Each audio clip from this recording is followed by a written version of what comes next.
start talking.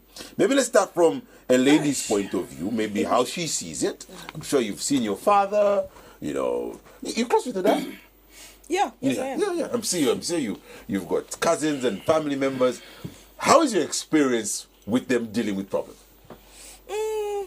It's always been the same. I don't know if I can say cultural or just the same narrative that people have always imposed on men to say a man is not supposed to cry, a man is supposed to be strong. And I have seen it from my young brother as well, because from the time he was a child, every time he's hurt or he wants to cry, my dad would always tell him, no, Sonny, you're a man, don't cry, men don't cry. Yeah. And that times I would feel so bad because I could see him fighting the tears, like the tears are literally in his eyes, but then he's just holding them back because he has to go back. Yes. It's emotional. Because I once had a conversation with him because he's in boarding school now, so I once had a conversation with him to say, is anybody bullying you at school? And then he says, yes, there are people that bully me. So I say, do you speak out? Do you tell your teacher? And he says, no, I'm a boy, I'm tough. So he came up with that thing, no, I'm tough, men don't cry. So I really find it so sad because every time you have so much anger inside, there'll be a time where you just explode. So I find it very unfair for people to feel men expressing themselves is a sign of weakness. They're human beings just like us. So I don't find anything wrong with a man expressing himself. Okay, all right, okay. Pastor Melvin? Well, that's a very good actually topic because, you know, I'm a pastor and I've got kids and I've got this boy. I tell him, you know, when he wants to cry, I said, no, Sonny, you are a man. Don't cry. Don't cry. You know, be strong. Because, you know, what I'm trying to do is just to build up that, you know, strength in that, you know, a man said there are challenges ahead of you. If you just on little things you broke out, then you will not, you know, stand. I think that's where we are coming from, you know, when we talk about our culture and you know, the way we handle men. But, you know, I have come to discover that, like you gave us a good example, why do all of us as men, we go through challenges? You know, there are times that, you know, let's just let that thing come out. Like the way you did. Just go, lock yourself, you know, bust up, and then you come out.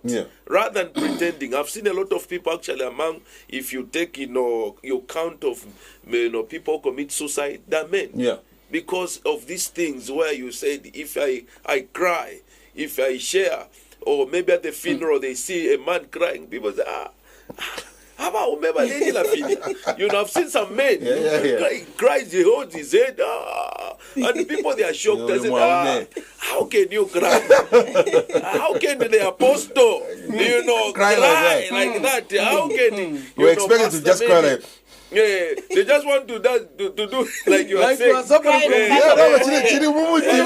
Let it come out. Like if you are a man. Yes. I have to cry. Wonderful, powerful. I say no, men are not celebrated as it should have been. This is a big problem.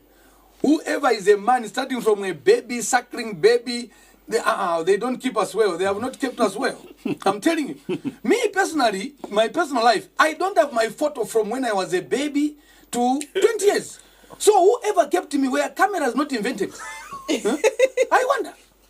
Why will they not take me for photo shooting? You see? So all that, okay? There are some families where no photos for people. So what it is men have been created in a manner which they have produced themselves to the community or to society because of that perception or that upbringing. Okay, it was not well controlled. Okay, so men, starting from girlfriends, boyfriends, the girlfriends of today, even the wives of today, they are too demanding. Okay, a man has been giving to my man here, but this girlfriend cannot even buy talk time for the boyfriend. He cannot. Why? Why?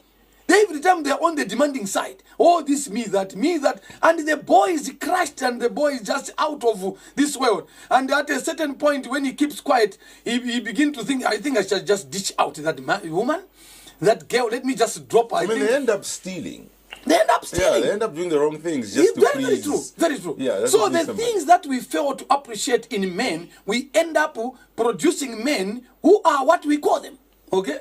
Who are what we call them. Okay. So, if time has come, as you have said, Wadi, to say, what a woman cannot do, definitely, a man will never be pregnant. Unless I am in a dream of Jim Jam, or maybe Nickelodeon, I don't know. Okay? Because a man will never be pregnant. Yeah. And a woman will never do some certain things which men do. Okay. Okay? Yeah. So, basing it on that, we need to find the peace of a man, the peace of a woman, and we need just to balance the equation. I feel if you want to be celebrated, you wait for the right time. And the only time is when you are dead, not when you are alive. It's impossible. Oh, wow. I'll give you perhaps Oh, no, let him carry on. Let him my carry own on. way Yes, of carry on, understanding sir. the Bible. Jesus. Yes, sir. Hello? Yes, carry on. David was not celebrated when he was alive. And he was even told to say, you are not the one to build me the church. He did a lot. Are we not celebrating David today? More than Solomon. Jesus Christ was not celebrated when he was working. But after resurrection, he was celebrated. Are we not celebrating him now? You know, husbands, you know, children, you know, grandfathers should be celebrated. You know, I like the point that the man of God raised. You know, celebrate someone while he's, you know, still alive. Hallelujah. Why celebrate someone when he's dead? That's when you are bringing a big flower and what? You know, now, celebrate that person now. Most especially for us who work in the house of the Lord. You members, celebrate your pastor. Diana, your last words? So my last words are, men should be allowed to express themselves. Even when Jesus was in the Garden of Gethsemane, he cried and asked God Hallelujah. to take away the cup of suffering from him, yes. because he felt the pain. So if Jesus Christ, the Messiah, can cry, why should men not be able to express themselves? And then another thing is, if you're a man and you're watching this program, don't listen to other people to say don't express yourself. It's a sign of weakness. If you feel sad, like what you did last time, go somewhere. If you don't want people to see you, go somewhere, cry in private, build yourself, encourage yourself, and just keep yourself going. Because at the end of the day, without realizing it, you will become a beast, and that's the last thing that we want. So express yourself and choose yourself over everything. What are you having for lunch?